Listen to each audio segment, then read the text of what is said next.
Hallelujah. एक बार फिर खुदा ने हमें और आपको ये पवित्र समय दिया कि हम उसके पवित्र वचन में चलें। और क्या ही उत्तम समय है कि भोर का समय है ये, और सुबह सुबह हम अपने पिता की आराधना और स्तुति कर रहे हैं, क्योंकि हम जानते हैं कि इस जीवन में किसी भी क्षण हर समय प्रभु में बने रहो और प्रभु में सदा आनंदित रहो, क्योंकि हमारे सारे कामों को पूरी रीति से करना और उसको पूरी रीति से संपूर्ण करना खुदा के बलवंत दाहिने हाथ में है। मनुष्य चाहे जितनी भी परिश्रम कर ले, लेकिन मनुष्य का परिश्रम व्यर्थ होता है यदि प्रभु उसमें अपनी सामर्थ ना दे। जब तक प्रभु अपनी सामर्थ ना देगा तब तक दाऊद का एक तार वाला बाजा बजाना व्यर्थ होगा। लेकिन जिस समय प्रभु उसको सामर्थ देगा, उस समय मेरे प्यारे भाई बहनों, दाऊद का एक तार वाला बाजा बजाना व्यर्थ ना होगा। तो हम सब एक बार फिर से प्रभु के वचन में बैठे हैं, और इससे पहले कि हम प्रभु के वचन में चलें, आइए हम प्रार्थना में चलेंगे और फिर हम प्रभु की स्तुति और महिमा में चलेंगे और फिर प्रभु के वचन में चलेंगे। धन्यवाद प्यारे खुदावन, आज के दिन इस समय के लिए हम आपको धन्यवाद देते हैं। सच में तू महान, पवित्र, अनुग्रहकारी, विलंब से क्रोध करने वाला खुदा है। तूने हम सब निकम्मों को अपनी सामर्थ से भरा है प्यारे प्रभु। तेरी सामर्थ प्यारे प्रभु हमारे ऊपर बनी है, इसलिए हम भोर में अपने बिछौने से उठकर अपने टखनों पे खड़े हैं प्यारे प्रभु। सब बातों के लिए हम तुझे आदर और महिमा देते हैं और प्रार्थना में मांगते हैं कि प्यारे प्रभु हम सब भाई लोग एक कंपटीशन में जाते हैं, हमारे बच्चों की, हम सब सारे बच्चों की, जितने बच्चे कंपटीशन में आते हैं उनकी रक्षा कर, उनके आने जाने में रक्षा कर। उस कंपटीशन को अपने हाथ में ले प्यार प्रभु, और होने पाए कि हम वहाँ जाएं तो प्यार प्रभु विजय प्राप्त करें। और हम जानते हैं तूने विजय हमें प्राप्त करा दी है, और हमारे सारे भाई लोग भी विजय प्राप्त करें और सारे बच्चे खूब अच्छे से गाएं। जो साउंड सिस्टम है उसको तेरे हाथ में रखते हैं, जो बजाने के यंत्र हैं उसको आपके हाथ में रखते हैं, जो बच्चे गाते हैं, जो बचाते हैं, उनको आपके हाथ में रखते हैं। हमारे आने जाने को हम आपके हाथ में रखते हैं, सारे कंपटीशन को आपके हाथ में रखते हैं। उस स्कूल को प्यारे प्रभु, जिस स्कूल में सारे स्कूल आते हैं कंपटीशन करने, उसको आपके हाथ में रखते हैं। जितने स्कूल आते हैं उन सबको आपके हाथ में रखते हैं। जितने स्कूल के बच्चे और टीचर्स आते हैं उनको आपके हाथ में रखते हैं। आप अपने बलवंत दाहिने हाथ में आज के इस पूरे कंपटीशन को, इस पूरी प्रोग्राम को अपने बलवंत दाहिने हाथ से पैर को छू के पूरी रीति से आशीषित कीजिए। जितने भाई बहन यूट्यूब फेसबुक से सुनते हैं उन पर भी तेरी दया दृष्टि बनी रहे, और प्यार प्रभु हम सब तेरे वचन में सदा स्थिर रहने पाएं और तेरे वचन का भय मानकर चलने पाएं। सब बातों में प्यार प्रभु आप बढ़े, हम घटे। इस प्रार्थना को हम आपके प्यारे नाम, पवित्र नाम यीशु मसीह के नाम से मांगते, इसको सुनिए, ग्रहण कीजिए, आमीन। Praise the Lord. थोड़ा इधर आके बैठ जाइए बाबा, आगे आ जाइए।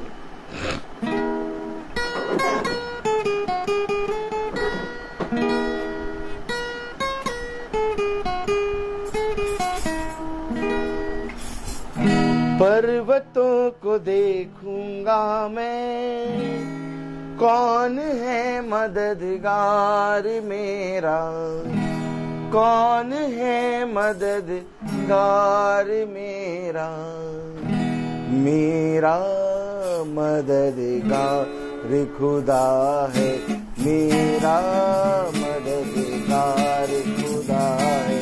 जिसने ज़मीन और आसमान को बनाया मैं, जिसने ज़मीन और आसमान को बनाया,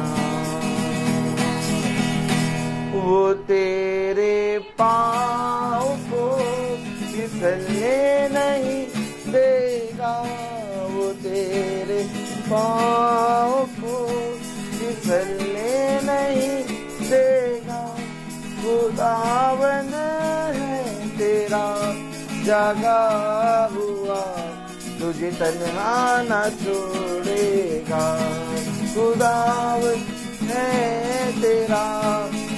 लगा हुआ तुझे तन्हा न छोड़ेगा। मेरा मददगार खुदा है, मेरा मददगार खुदा है, जिसने ज़मीन और आसमान को बनाया। जिसने ज़मीन और आसमान को बनाया। तेरी जान को भला तू भी ना पाएगी, तेरी जान को भला तू भी ना पाएगी।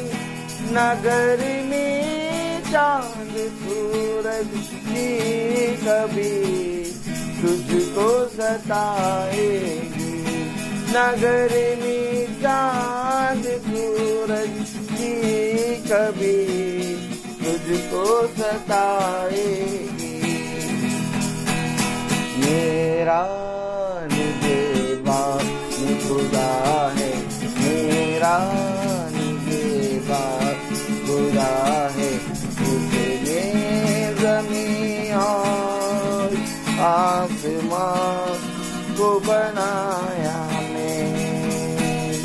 जिसने ज़मीन और आसमान को बनाया। Praise the Lord, hallelujah. जिसने ज़मीन और आसमान को बनाया, मेरा निगहबान खुदा है। आमीन। मेरा मददगार खुदा है। मैं किससे सहायता मांगूं या मैं किससे मदद मांगूं, या कौन है जो मुझे अंधकार की वादियों से, या कौन है जो मुझे दुष्ट के मार्ग से, या कौन है जो मुझे हर अंधकार के मार्ग से बचाने की सामर्थ्य रखता है। मेरा निगहबान खुदा है। वो मुझे हरी हरी चराइयों में चराता है। मुझे किसी भली वस्तु की कमी घटी ना होगी। मैं जीवन भर अपने पिता की स्तुति और आराधना करता रहूँगा। मैं अपने पिता को धन्य कहूँगा, क्योंकि मेरा पिता सच में आदर और महिमा और धन्यवाद के योग्य है, क्योंकि वो जिंदों में जिंदा खुदा है।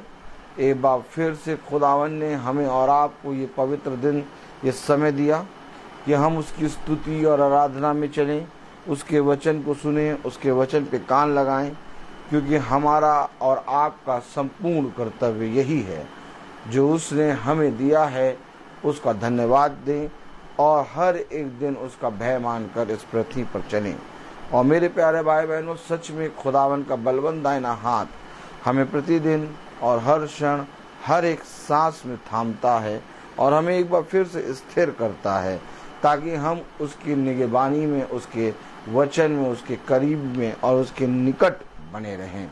तो मेरे प्यारे भाई बहनों, इससे पहले हम प्रभु के वचन में चलें। आइए हम सब अपने स्थानों पर खड़े होंगे और प्रभु के वचन को आदर और महिमा देंगे और निकालेंगे यिर्मयाह उसका 2 अध्याय।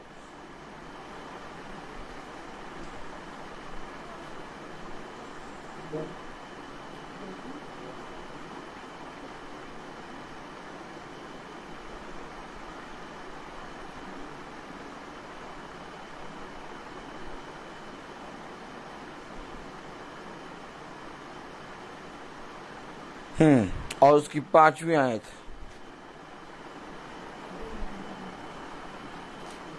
यिर्मयाह उसका 2 अध्याय और उसकी 5वीं आयत हम सब पढ़ेंगे।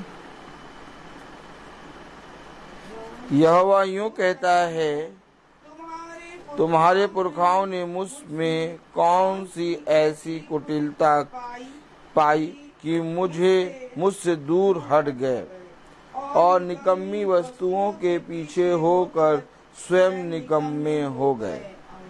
खुदावन का वचन जो कि पवित्र है, इस पवित्र वचन को खुदा हम निकम्मों को समझने और उस पर चलने की सामर्थ प्रदान करे।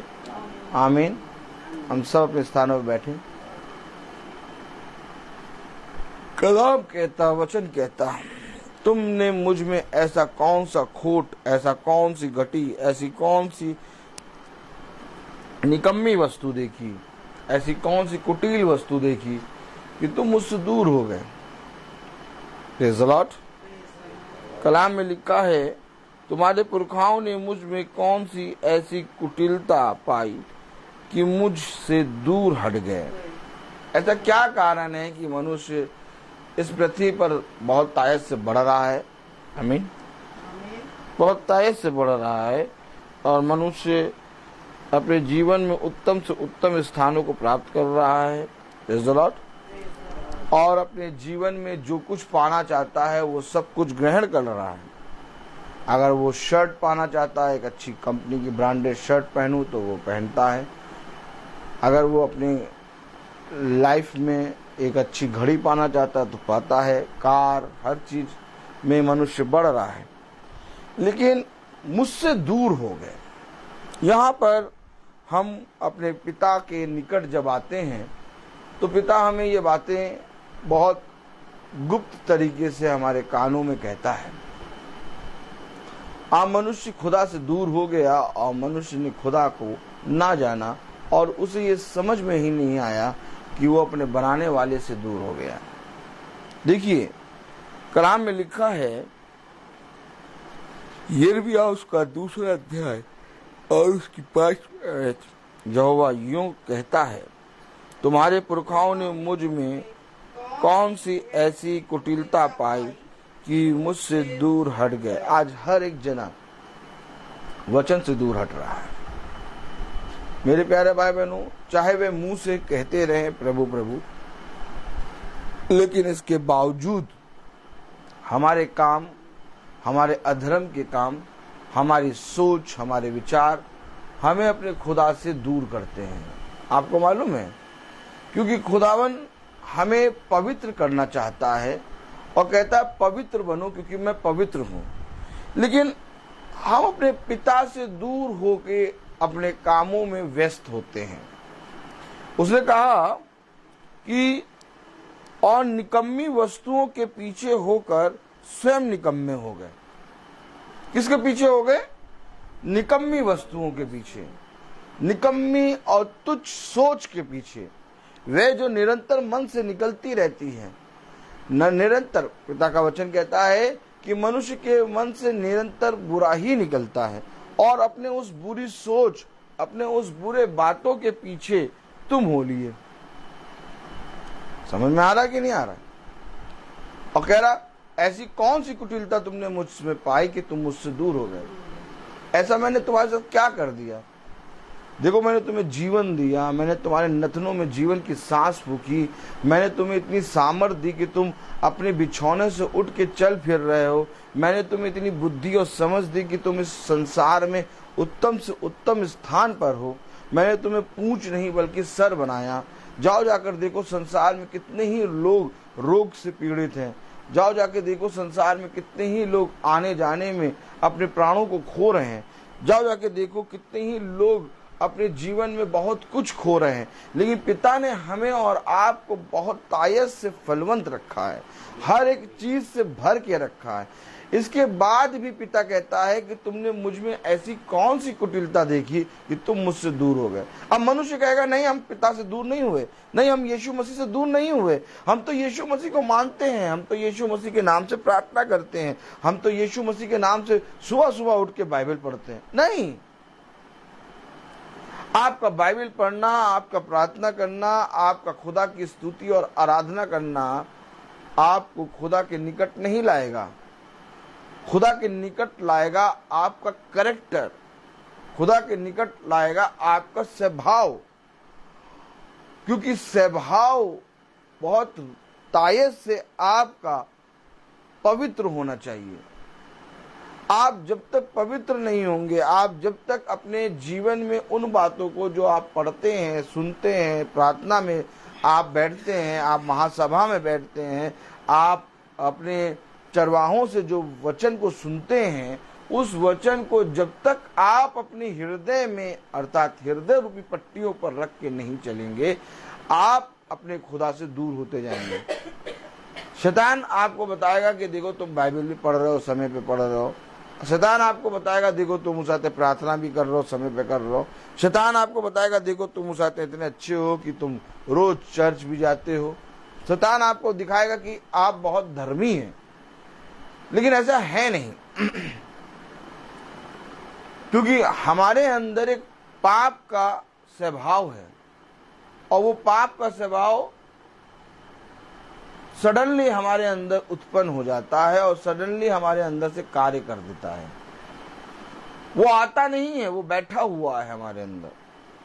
आपको मालूम है, वो बैठा हुआ है, और उसको बस पिता का वचन जो हम प्रतिदिन सुनते हैं, वो पिता का वचन उस स्वभाव को अर्थात उस सांप के फन को दबा के रखता है।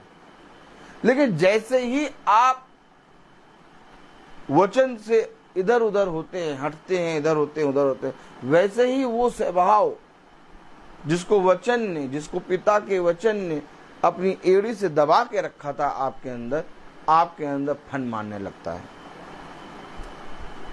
इसलिए नबी कहता है, प्रेज़ द लॉर्ड, एक व्यक्ति आता है और नबी से पूछता है, मैं तो निरंतर पाप करता हूं, और यहां तक कि मैं जब प्रार्थना करता हूं तब भी मेरे विचार में पाप ही उत्पन्न होता है। आप बताएं मैं इस पाप से कैसे बचूं? तब नबी कहता है, देख, ऐसा कोई मनुष्य नहीं है जो अपने सर के ऊपर से किसी पक्षी को उड़ने से रोक सके। यह अवश्य है कि तेरे सर के ऊपर से पक्षी कभी भी उड़ जाएगा, लेकिन उस पक्षी को अपने सर के ऊपर घोंसला ना बनाने दे। आमीन। यानी पाप कभी भी आ जाएगा, पाप कभी भी प्रकट हो जाएगा, लेकिन उस पाप में बने ना रहो।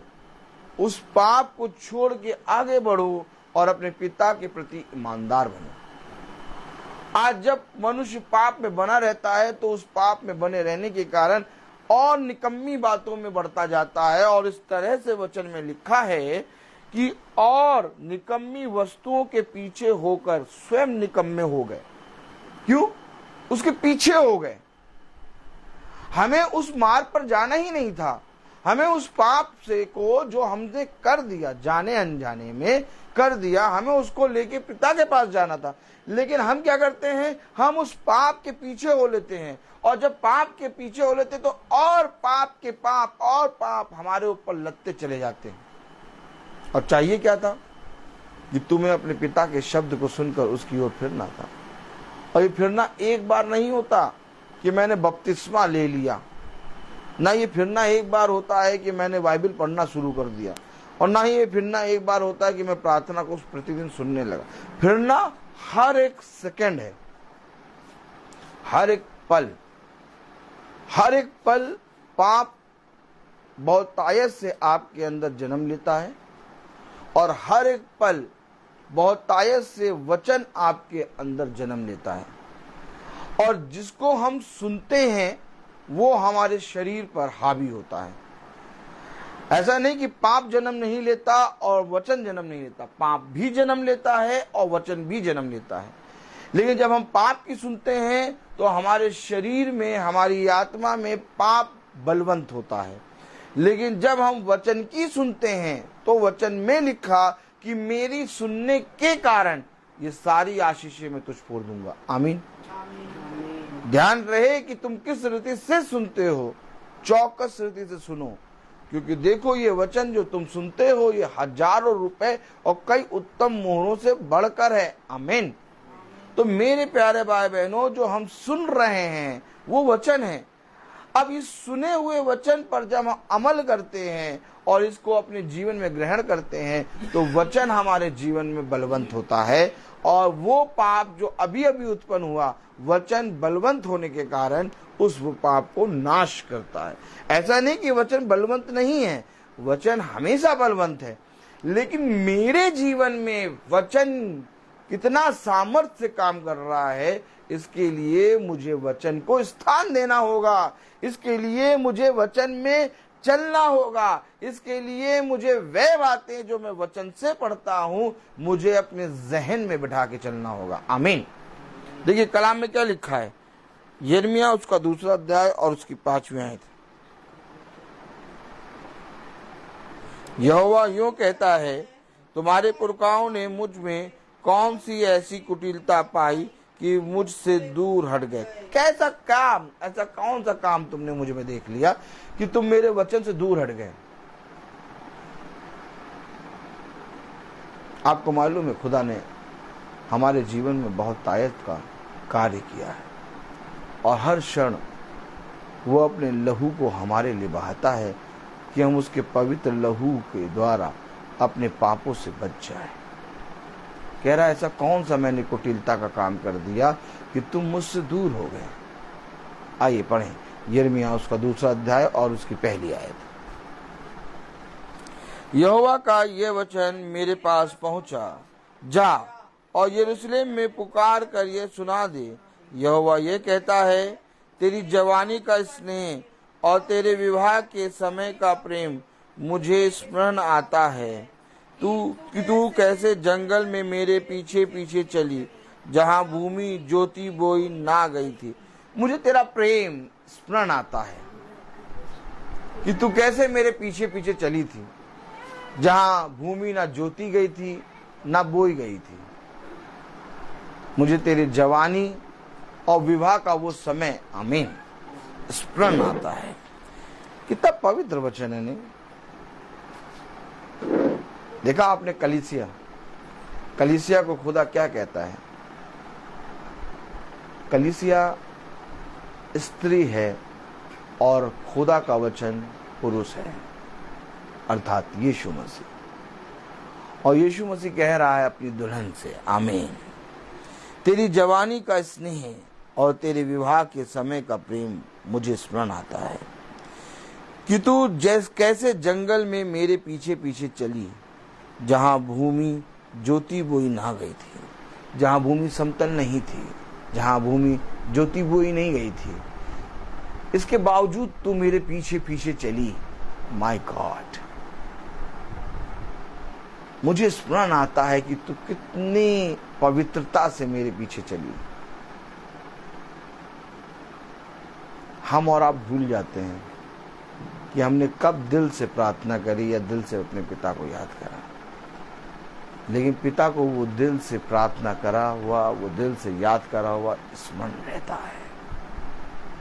पिता कह रहा, मुझे वो स्मरण आता है कि कैसे तू बंजर ना जो ज्योति और बोई भूमि नहीं गई थी, उस पर तू मेरे पीछे चली। ओहो, लेकिन ऐसा क्या हो गया कि तूने मुझे छोड़ दिया, मुझसे दूर हो गई और निकम्मी बातों के पीछे चलने लगी और निकम्मी वस्तुओं पे मन लगाने लगी। तू तो मेरे पीछे चलती थी, तू तो चाहे दुख हो चाहे सुख हो, हर मार्ग पर अपने सृष्टिकर्ता को धन्यवाद देती थी। जाओ और जाकर देखो, लोगों के बीच में ये पुकार पुकार कर शब्द फैलाओ, देखो खुदा क्या कहता है। खुदा कह रहा है, तेरी जवानी का स्नेह और तेरे विवाह के समय का प्रेम मुझे स्मरण आता है कि तू कैसे जंगल में मेरे पीछे पीछे चली, जहाँ भूमि ज्योति बोई ना गई थी। 3 आयत, इज़राइल यहोवा के लिए पवित्र और उसकी पहली उपज थी। उसे खाने वाले सब दोषी ठहरेंगे और विपत्ति में पड़ेंगे। यहोवा की यही वाणी है। कितना प्रेम करता है वो आपसे। कह रहा, इज़राइल यहोवा की पहली उपज, आमीन। और यहोवा के लिए पवित्र और उसकी पहली उपज थी। जो उसे खानते हैं, जो उसको दोष लगाते हैं, जो उसके विरोध में बोलते हैं, वो सब दोषी ठहरेंगे और उन पर विपत्ति पड़ेगी। यहोवा की ये वाणी है। कैसे रक्षा करता है वो कि जो जना उसके विरोध में बोलेगा, जो उसके विरोध में कार्य करेगा, खुदा उस पर विपत्ति डालेगा। आप और मुझे अपने विरोधियों के विषय में सोचने या उनके विषय में कुछ कहने या उनके विषय में कुछ कार्य करने या उनके विषय में अपने मुंह से एक भी अपशब्द निकालने की जरूरत नहीं है, क्योंकि अगर आप सच में आत्मिक इज़राइल हैं तो खुदा कह रहा इज़राइल यहोवा के लिए पवित्र और उसकी पहली उपज थी। आमीन। और उसे खाने वाले सब दोषी ठहरेंगे और विपत्ति में पड़ेंगे। यहोवा की यही वाणी है। ये कारण है कि मसीह कभी भी किसी भी विरोधी पर भी दोष नहीं लगाता, वो चुप होकर सह लेता है। ये कारण है कि मसीह अपने विरोधियों के लिए भी प्रार्थना करता है। आज लोग कहते हैं कि अपने विरोधियों के लिए प्रार्थना करो, आज लोग कहते हैं कि अपने विरोधियों के लिए, अपने बैरियों को क्षमा करो, लेकिन कोई करता नहीं। क्यों? क्योंकि वे भक्ति तो करते हैं परंतु खुदा की शक्ति पर विश्वास नहीं करते। उसकी शक्ति ये है कि वो विपत्ति में डालेगा और वो उनके साथ उन्हें नाश करेगा। लेकिन हमें ये नहीं करना। अगर हमने ये करना बंद कर दिया, आज से हमारे जीवन से 80% पाप क्षमा हो जाएंगे। हमारे 80 से 90% पाप इसी कारण होते हैं कि कोई हमारे विरोध में जब बोलता है तो हम उसके विरोध में अपने मन में युक्तियां बनाने लगते या सोच और विचार करने लगते हैं, जबकि हमें यह स्मरण नहीं आता कि खुदा ने कहा है कि उसे खाने वाले सब दोषी ठहरेंगे और विपत्ति में पड़ेंगे। यहोवा की वाणी है। जब खुदा आपका बदला ले रहा है, जब खुदा आपके लिए लड़ रहा है, जब खुदा आपकी विरोधियों से रक्षा कर रहा है, जब खुदा आपको दुष्टों से बचा रहा है, अपने मार्ग पर चला रहा है, तो फिर आप दुष्टों और विरोधियों के विषय में क्यों सोचते हैं? ऐसा करके आप अपने सृष्टिकर्ता के विषय में संदेह करते हैं और आप 90% निकम्मी वस्तुओं और निकम्मी बातों के पीछे हो लेते हैं। अगर आप सच में मसीही हैं तो आपको ये बात स्मरण रहनी चाहिए कि मेरे विरोधी कहीं पिता के विपत्ति में ना आ पड़े, क्योंकि अगर मैं उनके लिए कुछ करूंगा तो वो बहुत थोड़ा होगा, लेकिन जब पिता विपत्ति देगा उन पर तो कितनी कठिन विपत्ति देगा। यही बात थी जब दाऊद के सामने गोलियत खड़ा था तो दाऊद ने कहा मैं तो बच जाऊंगा, लेकिन तुझे मेरे खुदा के हाथ से कौन बचाएगा। दाऊद गोलियत के विषय में सोच रहा था कि खुदा इस पर टूट पड़ेगा और इसको नाश करेगा। ये समझ नहीं रहा कि किसके विरोध में खड़ा होकर पाप कर रहा है। हमेशा याद रखिए, इज़राइल की सारी सेना, साउल और उसके भाई और उसकी सारी सेना ये सोच रहे थे कि दाऊद कैसे लड़ेगा, और गोलियत हंस रहा था, उसकी खिल्ली उड़ा रहा था, और साथ ही साथ जिस नाम से दाऊद आया था उस नाम के भी विषय में गोलियत खिल्ली उड़ा रहा था। लेकिन दाऊद के जहन में एक बात चल रही थी कि तुझे यहोवा के हाथ से कौन बचाएगा। हमेशा याद रखो, खुदा ने कहा यदि मैं ही किसी मनुष्य के विरोध में खड़ा हो जाऊं तो फिर वो उसको बचाने वाला कौन होगा। बहुत बड़ी बात खुदा ने यहां पर वचन में कही है कि इज़राइल मेरी पहली उपज है, इज़राइल मेरा पवित्र जन है, उसे खाने वाले सब दोषी ठहरेंगे और विपत्ति में पड़ेंगे। इसलिए खुदा कहता है अपने विरोधियों के लिए प्रार्थना करो, क्योंकि जब मैं तुम्हारे विरोधियों को नाश करूंगा तो मैं ऐसा नाश करूंगा जैसे कोई मनुष्य गोबर को उठाता है। हमेशा याद रखना, जब कोई मनुष्य गोबर उठाता है तो उसका एक एक तिनका उठा लेता है, और खुदा कहता है तब तू अपने विरोधियों की ओर दृष्टि करेगा तो एक भी विरोधी तुझे मिलेगा नहीं, मैं ऐसा नाश करूंगा। हमें और आपको अपने विरोधियों के लिए इसलिए प्रार्थना करनी कि वो उस विपत्ति और उस नाश होने वाले समय से बच जाए। हमेशा याद रखना, मनुष्य सबसे ज्यादा पाप और सबसे ज्यादा पाप में कब पड़ता है? जब वो अपने विरोधियों के लिए बुरा करता या मनुष्य के प्रति कोई भी दोष लगाता। सारे पाप तभी उत्पन्न होते हैं जब कोई हमारे विरोध में बोलता और हम उसके विषय में बार बार सोचते हैं। अगर हम उसके विषय में सोचना, उसके विषय में हर चीज करना बंद कर दे तो हमारे 80% पाप क्षमा हो जाएंगे। और जब हम वचन पढ़ते हैं तो पिता हमसे वादा करता है कि तेरे विरोधियों को मैं नाश करूंगा, उनको मैं तुझसे दूर करूंगा। तू अपने विरोधियों को लेकर चिंता ना कर, तू संपूर्ण मन से यहोवा पे भरोसा रख, क्योंकि ऐसा ही करके तेरे सारे काम सफल होंगे। और आज हम देख रहे हैं कि हम किस रीति से अपने पिता के वचन में स्थिर हो रहे हैं और पवित्रता से चल रहे हैं। मैं बहुत आनंदित होता हूँ, मैं बहुत हर्ष मनाता हूँ कि मैं अपने पिता के वचन में बना हूँ। और ये बना रहना मेरे पिता की ओर से एक वरदान है।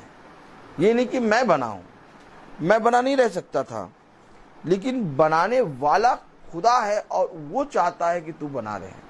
और इसके लिए मैं अपने खुदा को धन्यवाद देता हूं। हमेशा याद रखिए, मनुष्य कहता है कि मैं धन्यवाद दूंगा। अरे धन्यवाद दूंगा नहीं, हमें हर क्षण धन्यवाद देना है, क्योंकि पिता ने हमें अपने पवित्र वचन को सुनने और उसमें बैठने की सामर्थ दी है। सबसे बड़ी बात तो ये कि उसने वह बातें हमें बताई जो आज ये संसार नहीं जानता। आज ये संसार उन बातों में मरा जा रहा है, पिसा जा रहा है। हर एक जना एक दूसरे पे दोष लगा रहा है, हर एक जना एक दूसरे को काटने छाटने के लिए तैयार है। लेकिन हमारा पिता बताता है हर एक जने के लिए प्रार्थना करो। हमारा पिता बताता है कि तुम्हारे लिए इस पृथ्वी पर कोई भी बुराई नहीं है। हमारा पिता बताता है यदि तू भलाई करने खड़ा हो जाए और हर बात में भला काम करे तो तेरे लिए बुरा कुछ नहीं होगा। आमीन। मैं आपको सच कह रहा हूं, एक मसीह के लिए संसार में कहीं पर भी बुरा नहीं है। उसने कहा जो भी स्थान में जाएगा, जिस भी चीज को खाएगा, जहां पर भी जाएगा, मेरे नाम को लेकर उस चीज पर प्रार्थना करना और कहना पिता इस चीज को पवित्र कर, देखना वो तेरे लिए पवित्र हो जाएगी। मैं आपको सच कह रहा हूं, उसने अधिकार दिया है और उस अधिकार को इस्तेमाल करना सीखो। अपना भरोसा यहोवा पे रखो। अपने आप को अनाथ ना समझो, अपने आप को निर्बल ना समझो, अपने आप को बेसहारा ना समझो। वो है, वो राजाओं का राजा तुम्हारा पिता है। तुम अपने राजाओं के राजा, अपने पिता की बेटी और बेटे हो। अर्थात जो राजाओं के राजा का बेटा होता है, बेटी होती है, वो राजा और रानी होते हैं। इसलिए इस पृथ्वी पर हमें किसी वस्तु की घटी ना होगी। जो कुछ की भी घटी है अपने पिता से खुलकर मांगो। पिता तुम्हारे बोलने से पहले तुम्हारे जीवन से सारी घटी को दूर करने की सामर्थ रखता है। पिता तुम्हारे जीवन में अपने बलवंत दाहिने हाथ को बढ़ाकर तुम्हारे दुखों को, तुम्हारे विरोधियों को, तुम्हारे हर एक उस समय को जो तुम्हें नाश करने आना वाला है उसको दूर करता है। लेकिन हे मेरे प्यारे भाई बहनों, मैं बस अपने पिता से यही विनती करता हूं कि हे मेरे पिता, कहीं ऐसा ना हो कि हम तुझसे दूर हो, क्योंकि तुझसे दूर हो के हम कुछ भी नहीं कर सकते। पिता, इस पृथ्वी पर तू हमें जैसा चाहे वैसा रख, जैसा समय देना चाहता है वैसा समय दे, क्योंकि हम जानते हैं तेरी ओर से मनुष्य के लिए उत्तम ही मिलता है और तेरी ओर से हर एक बात में भलाई उत्पन्न होती है। लेकिन तेरे दास की यही प्रार्थना है कि तू कभी भी मुझे और हमारे इन भाई बहनों को जो वचन को प्रतिदिन सुनते और पढ़ते और जो तेरे वचन के खोजी हैं और जिन्होंने अभी तक इस वचन को नहीं जाना, वे सारे भाई बहनों को अपने वचन के निकट ला प्यारे प्रभु। अपना बलवंत दाहिना हाथ बढ़ाकर उनके प्राणों को बचा। मैं जानता हूं कि तू निरंतर इन कामों में लगा रहता है। मैं जानता हूं कि तेरी दृष्टि हर एक समय अपने चुने हुए को पूरी रीति से हर अंधकार की शक्तियों से बचाने के लिए लगी रहती है। मैं जानता हूं कि तेरे कान अपने चुने हुए लोगों की प्रार्थनाओं पर लगे रहते हैं। मैं जानता हूं कि तेरे बलवंत दाहिना हाथ सदा अपने लोगों की रक्षा के लिए लगा रहता है। मैं जानता हूं कि तू सदा हमारे लिए ना औंगता ना सोता है। तो सदा हमारे लिए जागता है पिता। इसलिए हम अपने जीवन भर भी अगर तेरा धन्यवाद करते रहें तो वो कम है। एक राई के दाने के बराबर भी पिता हम तेरा धन्यवाद नहीं कर सकते, क्योंकि मैं ना धन्यवाद के योग्य हूँ और ना मेरा मुंह इस योग्य है कि मैं तुझे पवित्र खुदा को, जो सबसे पवित्र है, तेरे विषय में एक शब्द कहूँ। लेकिन मैं जानता हूँ प्यारे प्रभु कि तेरी ही आत्मा है, ये तेरा ही बलवंत दाहिना हाथ है जो मुझे स्थिर करता है और मुझे एक बार फिर से कहता है, ए मेरे बच्चे तैयार हो, क्योंकि देख मैं तेरे अंदर से अद्भुत काम करने वाला हूँ। और जो काम तू करता है प्यारे प्रभु, उसके लिए मैं तुझे धन्यवाद देता हूँ। मैं जानता हूँ कि मेरी प्रार्थना, मेरा जाना, मेरा वचन को बोलना, ये सब कुछ मेरा नहीं है, बल्कि ये सब कुछ तेरा है। मैं इस योग्य नहीं कि मैं किसी मनुष्य के लिए प्रार्थना करूँ और वो मनुष्य चंगा हो जाए, और ना ही मैं इस योग्य हूँ कि मैं तेरे पवित्र वचन का सुसमाचार का प्रचार करूँ, और ना ही मैं इस योग्य हूँ कि मैं प्रतिदिन तेरे वचन का बखान करूँ। योग्य तो केवल तू ही है प्यारे प्रभु, जिसने मुझे ये एक सेवा दी है। और मेरी यही प्रार्थना है कि मैं इस सेवा को अपने पिता के जो दी है उसको पूरी रीति से करने में सामर्थ्य बनूं। और यही प्रार्थना मेरी सारे भाई बहनों के लिए भी है कि हर एक भाई बहन को जो सेवा पिता ने दी है वो पूरी रीति से करने में सामर्थ्य बने, क्योंकि इस पृथ्वी पर कुछ भी सच नहीं है। अगर आप सोच रहे हैं कि इस पृथ्वी पर कहीं पर सत्य है, तो मैं आपको साफ बता दूं, कहीं पर भी सत्य नहीं है। हर तरफ झूठ फैला हुआ है। लेकिन हाँ, एक है जो सत्य का आत्मा है, जो हमें स्थिर करता, जो हमें चलाता, जो हमें बलवंत करता, जो हमें पालता, जो हमें प्रतिदिन अपने वचन में बनाए रखता है।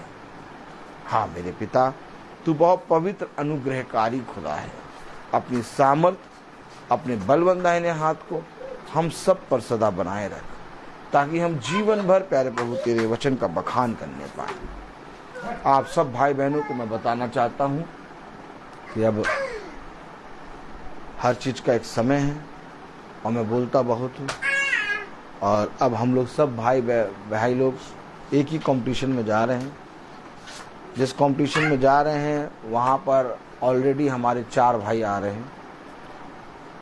खुदा सारी बातों को जानता है। ये कंपटीशन नहीं है, बल्कि बच्चों के लिए पिता ने एक मौका दिया है, और उसमें पिता अपना बलवंत दाहिना हाथ बढ़ाकर पूरे कंपटीशन को अच्छे से बढ़ाए और सारे कामों को अपने बलवंत दाहिने हाथ से करे। मैंने अपने सारे कामों को, अपने भाइयों के कामों को पिता के हाथ में रखा है। मैं जानता हूँ कि पिता हमें उत्तम से उत्तम फल देता है। मेरी नहीं, बल्कि मेरे भेजने वाले की इच्छा पूरी हो। सब बातों में मैं घटूं, हम घटें और वो बढ़े। आइए हम प्रार्थना में चलेंगे। धन्यवाद प्यारे खुदावन, आज के दिन इस समय के लिए हम आपको धन्यवाद देते हैं। जितने भाई बहन लाइव तेरे वचन को सुन रहे हैं, उस पर तू अपनी आशीष दे। अपना बलवंत दाहिना हाथ रख और उन्हें एक बार फिर से स्थिर कर। उनके निकम्मे कामों को, उनकी निकम्मी वस्तुओं को उनसे दूर कर, और उनको अपने पवित्र वचन में और बहुत ताकत से बढ़ा प्यारे प्रभु। हाँ मेरे प्यारे प्रभु, मैं जाता हूँ अपने घर को छोड़ के, मेरे पीछे मेरे घर की रक्षा कर। सृष्टि जाती है भाई सर अरविंद सर के साथ, उनके आने जाने में रक्षा कर। उनके वचन, उनको उनके गाड़ी पे अपने लहू का बाड़ा बांध कि जो कोई चलाए, जो कोई बैठे, उसकी रक्षा हो। हम सब जाते हैं, हमारे आने जाने में रक्षा कीजिए। सारे बच्चों के मनों को शांत कीजिए। सब बच्चे पूरी बात सुनने पाएँ। उनके अंदर कहना मानने और कहना सुनने वाली आत्मा दे प्यारे प्रभु। हाँ मेरे प्यारे प्रभु, सबको अपनी सामर्थ्य से भर। जो भाई बहन यूट्यूब और फेसबुक से देखते हैं, उन पर भी तेरी आशीष बनी रहे, वह भी तेरी सामर्थ्य में बढ़ने पाएँ प्यारे प्रभु। हम प्रार्थना में मांगते हैं कि हर एक उस जन को प्यारे प्रभु जो तेरे वचन को सुनना और समझना चाहता है, प्यारे प्रभु एक ऐसा दास दे जो सच में तेरे वचन को सेत में सुनाने वाला हो, और उस भाई और उस बहन के पास पहुँचे और तेरे पवित्र वचन का बखान करे, ताकि हर एक आत्मा, हर एक प्राण बचने पाए। हम सब एक मन होकर सदा तेरी डेवड़ी पर बने रहें, और जो सेवा तूने हम सबको दी है, उस सेवा को हम तेरी ओर से समझकर और जैसा करना है उसको करने की सामर्थ और समझ दे प्यार प्रभु, ताकि हम वैसे ही करने पाएं जैसा तू चाहता है प्रभु। सब बातों में आप बड़े हम घटे। इस प्रार्थना को हम आपके प्यारे नाम पवित्र नाम यीशु मसीह के नाम से मांगते हैं, इसको सुनिए, ग्रहण कीजिए, आमीन। हे पिता हमारे जो स्वर्ग में है, तेरा नाम पवित्र माना जाए, तेरा राज्य आए, तेरी इच्छा जैसे स्वर्ग में है वैसे इस पृथ्वी पर पूरी हो। हमारा प्रतिदिन का आहार आज हमें दे, और हमारे अपराध हमें क्षमा कर जैसे हम भी अपने अपराधियों को क्षमा करते हैं, और हमें परीक्षा में न डाल परंतु बुराई से बचा, बादशाह कुदरत चला महिमा सदा तेरी। अब हमारे खुदावन यीशु मसीह का फजल, खुदा बाप की मोहब्बत, पाक रूह की रिफाकत और सराकत हम में से हर एक विश्वासी जन के साथ अब से लेकर अनंत काल तक होती रहे, आमीन। धन्यवाद धन्यवाद वाद सारी आशीषों के सोते, धन्यवाद धन्यवाद धन्यवाद धन्यवाद सारी आशीषों के सोते, धन्यवाद सारी आशीषें आती ऊपर से, हालेलुया। धन्यवाद धन्यवाद धन्यवाद सारी आशीषों के सोते, धन्यवाद। Thank you. सब भाई बहनों को प्रेज द लॉर्ड। और सूचित किया जाता है कि आज शाम की प्रार्थना सुबह 5:30 बजे हो गई है, इसीलिए आज शाम को प्रार्थना नहीं होगी। अब कल प्रार्थना फिर से सुबह 5:30 बजे प्रभु के दास के यहाँ होगी, और हम सब भोर में प्रभु के मन्ने को बटोरेंगे। सब भाई बहनों को प्रेज द लॉर्ड।